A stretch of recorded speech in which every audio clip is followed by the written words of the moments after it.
And in a certain way it did, because the fact that they just unified, I saw a room that was just totally unified. It was in one way a very beautiful thing to see. A man charged a security checkpoint armed with multiple weapons, and he was taken down by some very brave members of Secret Service, and they acted very quickly and have just released, for purposes of transparency, clarity, I've ordered it to be put out. You probably have it by now, put out on Truth and put out on many other platforms.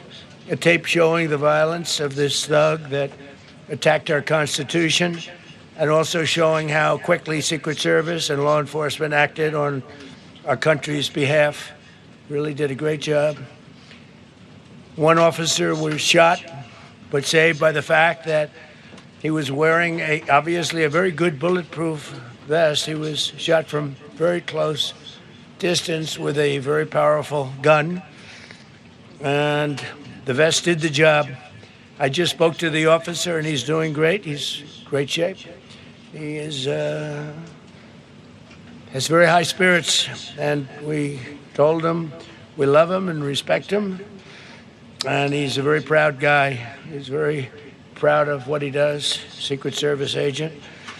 And we looked at all of the conditions that took place tonight, and I will say, you know, it's not a particularly secure building, and I didn't want to say this, but this is why we have to have all of the attributes of what we're planning at the White House. It's actually a larger room, and it's much more secure. It's drone-proof, it's bulletproof glass. We need the ballroom. That's why Secret Service, that's why the military are demanding it.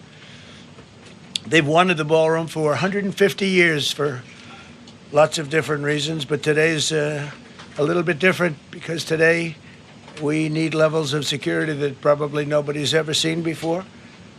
But everyone owes a tremendous debt of gratitude to the courage of law enforcement, the law enforcement, and working with the D.C. police. And we just spoke with the mayor.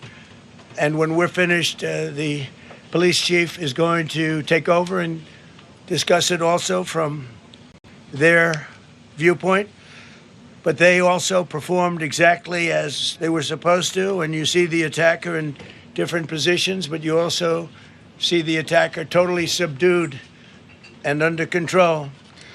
So as you know, this is not the first time in the past couple of years that our republic has been attacked by a would-be assassin who sought to kill. In Butler, Pennsylvania, less than 2 years ago, you all know that story. And in Palm Beach, Florida, a few months after that, we came close. We really had, again, we had some great work done by law enforcement.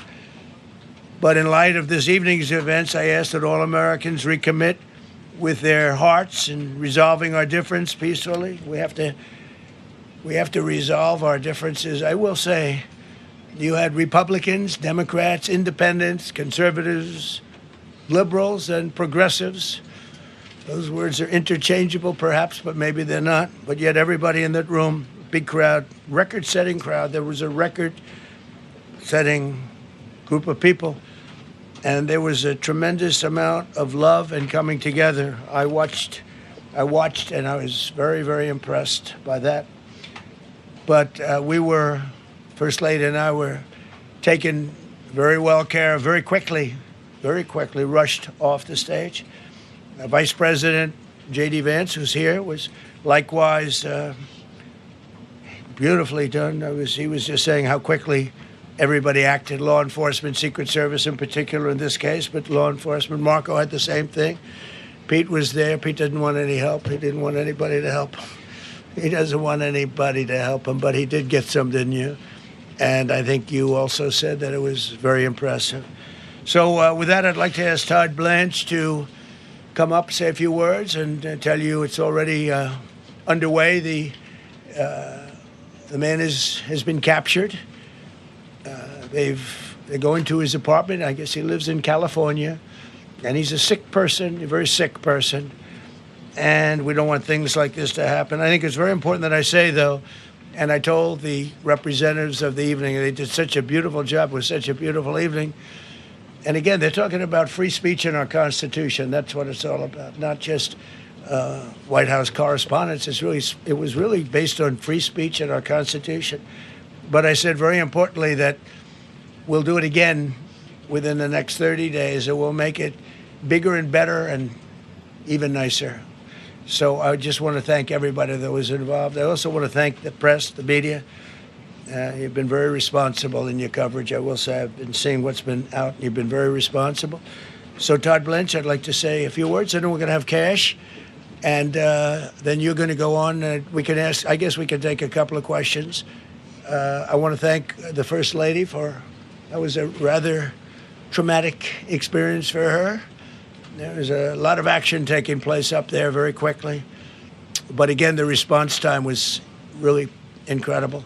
And we're going to reschedule. We're going to do it again. We're not going to let anybody take over our society. We're not going to cancel things out because we can't do that. We wanted to stay tonight. I will tell you, I fought like hell to stay. But it was protocol. They said, please, sir, because they didn't know there was a lot of action going on, and they didn't know could there be probably a lone shooter, but we'll find out. We'll find out very quickly. They have it very well under control. So I want to thank everybody very much. And Todd Blanche, please.